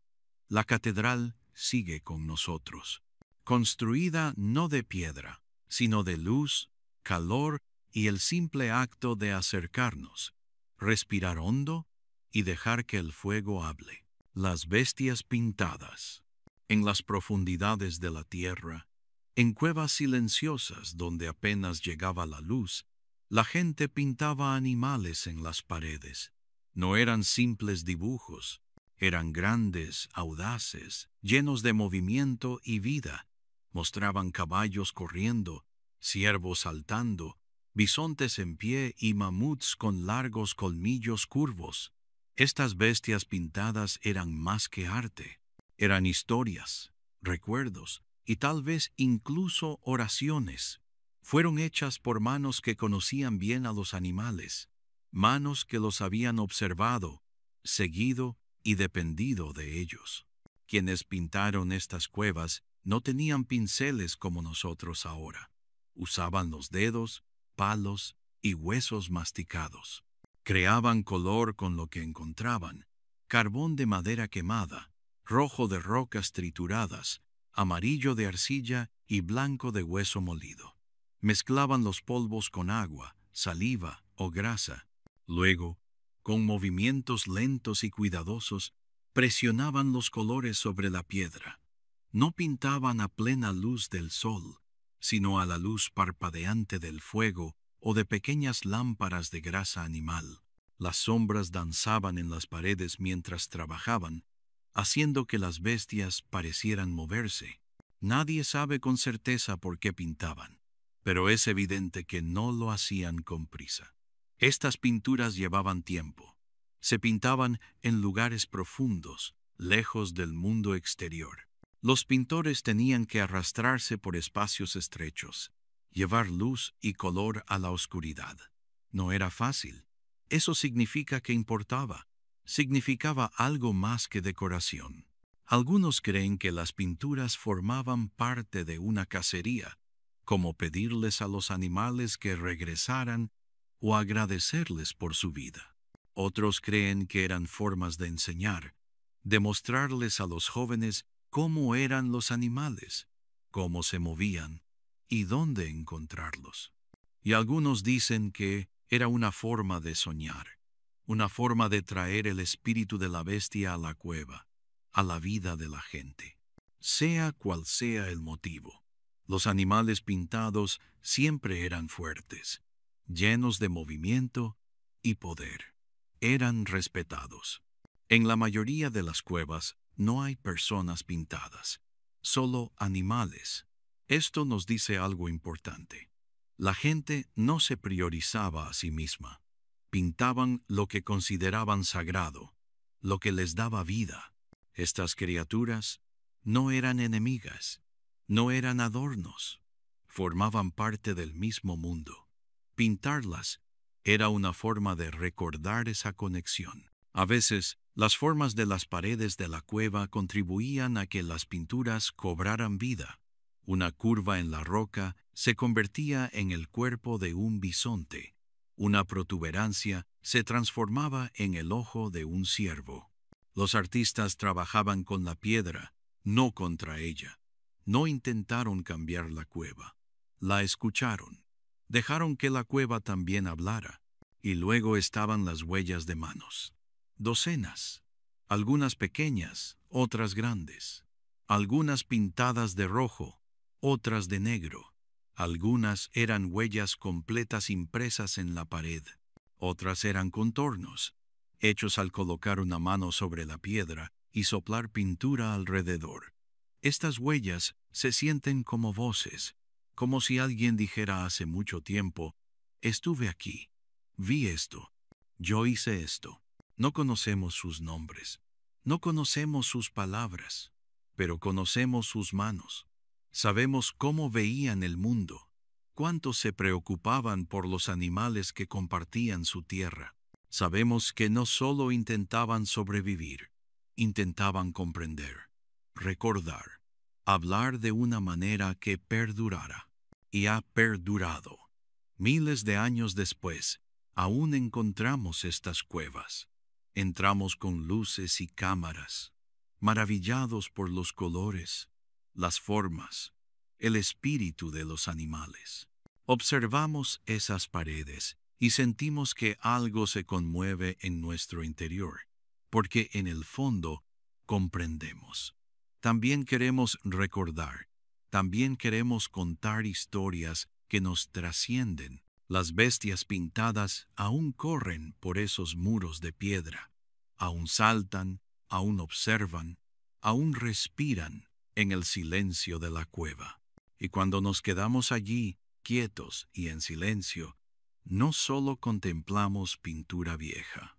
Nos encontramos con la mirada de alguien que vivió hace mucho tiempo y decidió dejar huella, no por poder, ni por elogios, sino por memoria, por significado, por los animales, por el mundo que amaron. El templo sin ciudad, mucho antes de que la gente construyera ciudades con murallas y torres, se reunía en lugares especiales al aire libre. Estos lugares no eran hogares ni se dedicaban a la agricultura. Eran para algo más profundo, para reunirse, recordar y honrar. Eran templos sin techo, sin ladrillos, sin multitudes corriendo. No había mercado cerca ni carreteras transitadas, solo terrenos abiertos, piedras talladas y viento suave. Eran templos sin ciudades. Uno de los lugares más antiguos y misteriosos es una colina en una tierra lejana donde grandes piedras se alzan de la tierra como dientes gigantes. Cada piedra es más alta que una persona, pesada y tosca, moldeada hace mucho tiempo por manos cuidadosas. Forman círculos y líneas, apuntando en direcciones que reflejan el sol naciente o las estrellas. Estas piedras no caminaron hasta allí. Fueron movidas por personas. Personas sin ruedas ni máquinas, pero con propósito y tiempo. ¿Por qué lo hicieron? Esa es la pregunta. No vivían allí. No cultivaban allí. Entonces, ¿por qué levantar piedras pesadas, tallar sus superficies y disponerlas de esa manera? Quizás fue por las estaciones, para saber cuándo volvería el sol, cuándo prepararse para el frío, cuándo emprender el viaje hacia nuevos territorios de caza. Quizás fue para honrar a los que habían fallecido. Quizás fue por las estrellas o por las historias que albergaban. Cualquiera que fuera la razón, importaba lo suficiente como para que la gente regresara una y otra vez. Estas no eran reuniones vacías. La gente venía de lejos. Traían comida, regalos y tiempo. Cantaban canciones, contaban historias. Se paraban a la sombra de las piedras y sentían algo grande, algo más que ellos mismos. No eran simples reuniones, eran momentos compartidos, llenos de significado. No había reyes ni sacerdotes en estas reuniones, ni tronos altos ni asientos especiales, solo personas, cazadores, recolectores, ancianos, niños, todos reunidos en el mismo espacio, bajo el mismo cielo.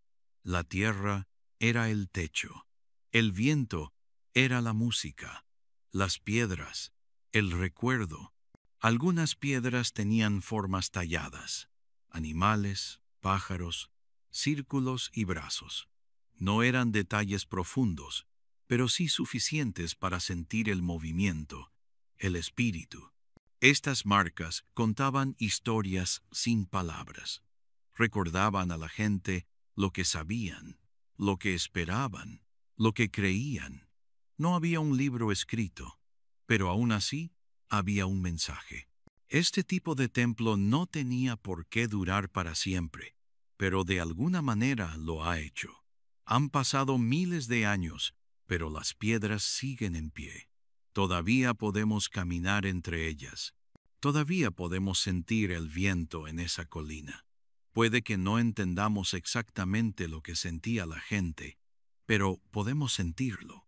Algo, ese asombro silencioso, esa respiración profunda, esa sensación de ser pequeño en un mundo grande y no tener miedo.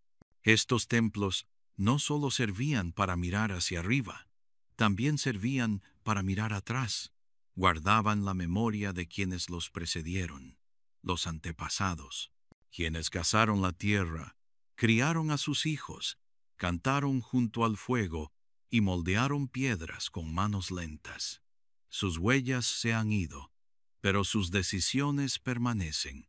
Su visión aún toca la tierra. Y aunque estos lugares ahora se llaman ruinas, no se sienten rotos. Se sienten plenos, llenos de silencio, llenos de viento, llenos de espera, como si aún cumplieran la función para la que fueron construidos: sostener el espacio, llamar a la gente a la pausa, a la reflexión, a la memoria. El templo sin ciudad nos dice algo simple y contundente. No necesitas muros para sentir conexión. No necesitas oro para sentirte rico. No necesitas una multitud para sentirte parte de algo más grande. A veces, solo necesitas cielo abierto, tierra firme y la presencia serena de algo moldeado con cuidado y amor. Incluso hoy construimos tanto: torres altas, carreteras anchas, pantallas brillantes, pero a menudo lo que buscamos no es más ruido, sino quietud, no más velocidad, sino significado.